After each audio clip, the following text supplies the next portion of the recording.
Welcome back to Family Twist. I'm Kendall, And I'm Corey. and today we're going to talk about a recent family trip that I went on. This is actually kind of a follow up to an episode we did 3 years ago called The Man Weekend, which was about the interesting experiences of Kendall's birth family's family property. It's my father's family, and for listeners who haven't heard, my dad's family stayed in New England after I was born, and my grandparents, actually, the year I was born, bought property up in really northern New Hampshire, kind of up by Canada, and it's still in our family. And for years and years, my dad and his brother would take their kids, their male children. I know that's sounds sexist. It's just something that the girls didn't want to do. And the male kids went up, and then it evolved into friends of the family ended up going. And so since Corey and I have lived here in New England, I've been up there several times, and it's a lot of fun. It's really cool for me to get to hang out with family that I didn't know when I was a child and kind of get to experience what it would have been like to go and sit around campfires and be with my biological family. So a couple of years ago, I went up there really just to meet one of Kendall's cousins for the first time because we've got a bunch of critters here and it's tough for us both to be away at the same time. So I drove, it's like a 2 hour drive up there to hang out and meet him and see a little bit of the shenanigans going on and then headed back. But I got to say, it was like, I didn't feel bad that I wasn't staying over because rustic would be a very kind word to use. Now, they made some changes to the property, but we're talking about an outhouse, a basement structure with a floor and a roof over it. So at least you had a roof over your head, and that's about it. They got to clear Yeah. the brush out of there every time they visit.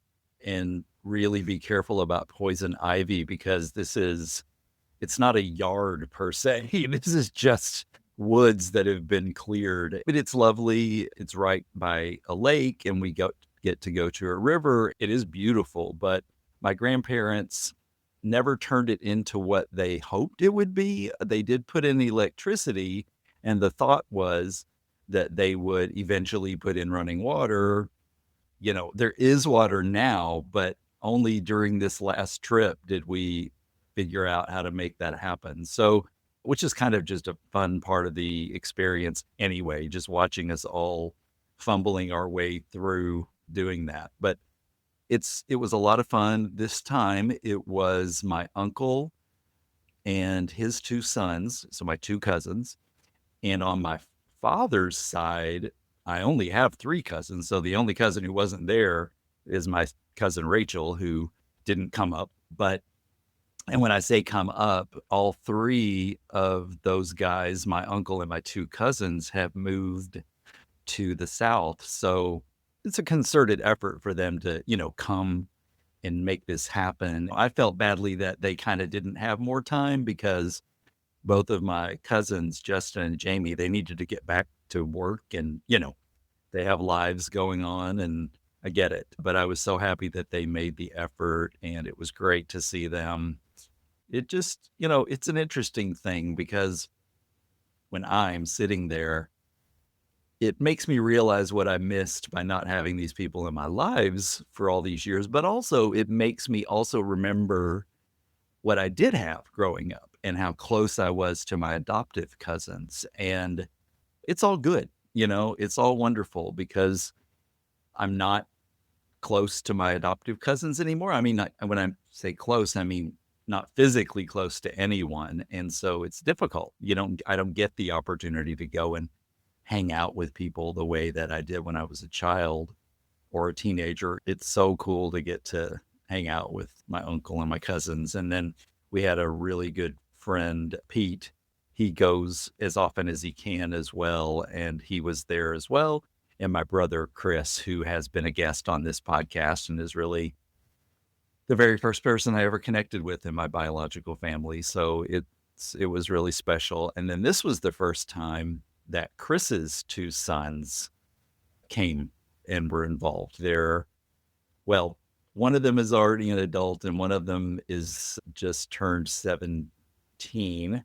So, I'm glad that my brother and his wife thought it was going to be an appropriate time to let those boys come, because we all just had such a great time. And I we were all so we went up on Friday and we left on Sunday, and Saturday morning I joked and said, "Is everybody else hoarse from laughing?" We laughed so much on Friday night that I was having a difficult time speaking on Saturday morning. A couple of quick sidebars. So one, I thought it was really cool that Kendall's nephews were there as well because, some days it doesn't seem like it's been that long since we found them.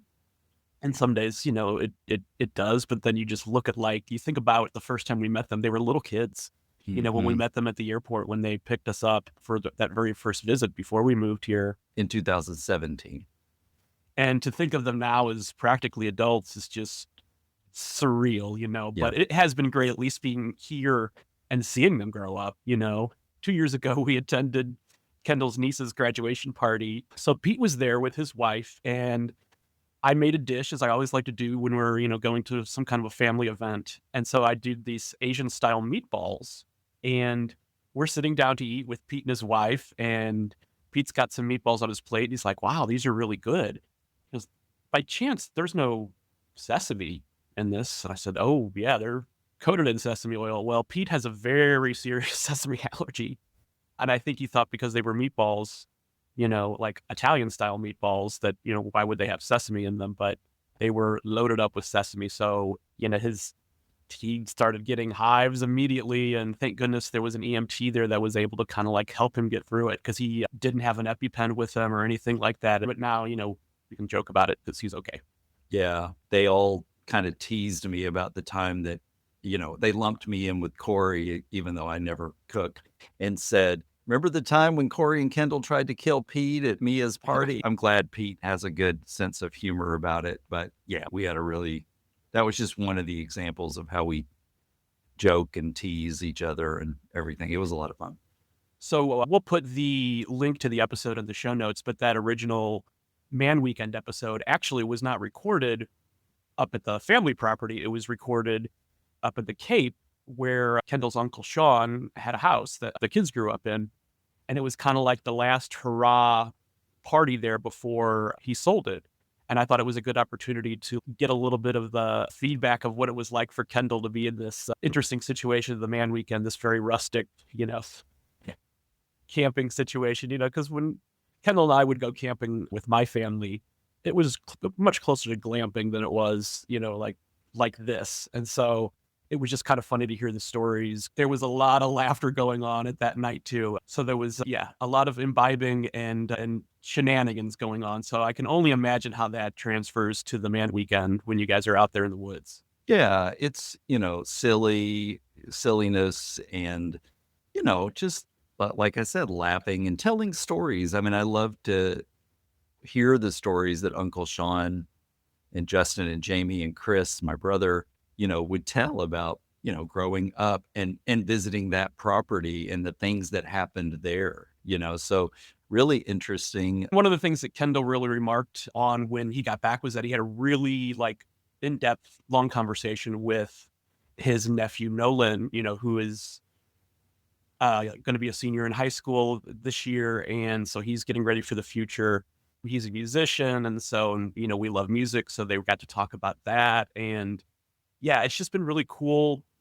When the kids were younger, we tried to relate to them, play video games with them and things like that. But now that they're adult age, it's just kind of really fun to talk to them about more adult things. We just went to the beach a couple of weeks ago with Chris and Karen and Shane, and it was just great talking with Shane about okay, what are your plans for the future? And he just pledged fraternity this year, and he's really excited about that. And just to see these kids become awesome adults it's definitely been one of the highlights of this journey. Yeah, for sure. And I felt like, when kids are kids, they're not always the most inquisitive, right? Or they don't know what to ask you. And so I feel like up until this trip, that my two nephews didn't get to know me as well as they did during this trip. I mean, we talked about my past more than we ever had before. And I could tell that they were genuinely interested and they love having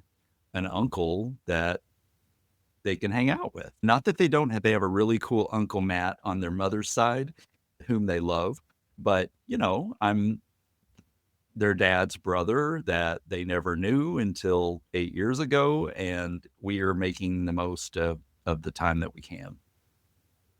Yeah, and I think they made some upgrades this time around. Chris helped Uncle Sean find a camper to go onto the site. And so, not everybody had to sleep in tents necessarily this time. And it seemed like it was a pretty comfortable situation for everybody. And like Kendall said, they got the water hooked up now.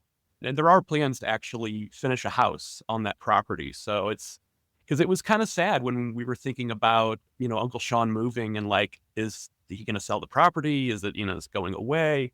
And to think that it's going to have this special place for Kendall's family is, still going to be there and within the family. I know it's going to be used, time and time again. Like this wasn't the last trip you took. At the end of this trip, we were already all talking about next year. And sometimes when in the past, when they've talked about future trips, it was almost like, well, it'd be great to do it every year, but it'll probably be every 2 years. Well, this time I think, and I think I credit my nephews, I think because the young guys were there, they were like, let's do this every year. And I think everybody kind of felt committed to that plan. And again, I give a lot of credit to Uncle Sean, Jamie, and Justin because they've got quite some distance to come, So I know we all appreciated that from them. We know this was just kind of a down and dirty quick episode, but we wanted to capture it for posterity's sake because this is definitely going to be one of the things that Kendall remembers, for the rest of his life. The finding the birth family journey, is getting to go on these weekends with, his brother and nephews and cousins and uncle. It's pretty special. It is. And, you know, selfishly, I'm glad that I'm not one of the people that has to fly in and fly out so quickly because, it's only a couple of hours for Chris and for me and for Pete. So, I felt a little spoiled, like it's really easy for us to get up there, but it's still effort. It's still like herding cats to get us all in the same place at the same time. But we were all committed. And thanks to all you guys. If you're listening, it was a blast. And I can't wait till next year. Something we're going to experiment with pretty soon is just some solo episodes of Kendall and I kind of talking about discussing issues that are going on within the communities, the NPE, adoptees, and donor conceived communities. As I think I've mentioned on the show, I was honored to be asked to join the board of directors for the Right to Know nonprofit, and I'm currently helping them plan next year's Untangling Our Roots Summit. And so, as we both become deeper within the community, we feel like it's appropriate for us to talk about things that are happening currently with legislation and, other things that are happening within the communities right now. We want to bring to light issues that we know our listeners are concerned about. And we feel like this is a perfect platform to do that because we feel like if you're listening to us and you're enthralled by the stories that we tell or have told to us, then you're the perfect people to hear the concerns of others in the community. So that said, if there are specific topics that you'd love to hear us discuss, feel free to send us an email, ping us on Instagram, wherever you can find us, because we'd love to talk about it. And what really made me think about that today was we just got a really, really sweet email from somebody who found our podcast and listened to it and knew that their dad wasn't their dad. And they were going back and forth about, do I really want to find out? Do I want to take the test? And after listening to episodes of Family Twist, decided to take the test and reached out to thank us. And they want to tell their story on the show. And they're going to very soon. So that was like, when something like that happens, it just makes this all worthwhile. Like, we started off really just to tell Kendall's story and to be able to share so many other stories and get involved with the community and talk about issues that are, happening. It's just it's the icing on the cake. It is, and, I hear people we talk to people who say, that their stories don't have happy endings, and I get it. I totally get it. I feel like mine is a mixed bag because I've had such positive experiences, but the overarching negative experience is that my birth mother has never spoken to me. But for me, even if no one in my family ever was close to me in my biological family, I still think I needed the closure that getting your results and finding family members bring. I need that. I didn't know I needed it. And so I just urge everyone to learn the truth. Sometimes it's painful, sometimes it's hard to deal with, but I think for most people, it just seems like it does, even when the situations aren't great and you learn horrible things that you wish you didn't know about your biological family sometimes. I think the closure, the completing the circle really matters a lot. Yeah, having those open-ended questions out there and having no idea the answers, I'm sure we know how frustrating it was because that's something that we went through together, for the first big chunk of our relationship. Absolutely. And you can't always take care of all the physical things that you learn about your biological family, but I am glad to know that I have a high likelihood of getting skin cancer. I'm already frightened about that, and I've already had a few little spots burned off my skin that were precancerous. So again, that is something probably every middle-aged person should be concerned about. I didn't realize to the extent that I should have been concerned. And so those kinds of things have been helpful too. Absolutely. So, well, as always, we really appreciate the listeners and, you've been great. You offer some great feedback and constructive criticism, and please keep it coming. Exactly. And even if you don't have a story to tell yourself, please, urge your friends and colleagues to reach out to us because by word of mouth, we found such wonderful guests. Right. And every time somebody comes on and tells their story, I think it helps somebody else on the other end. All right. Until next time, thanks for joining us on Family Twist.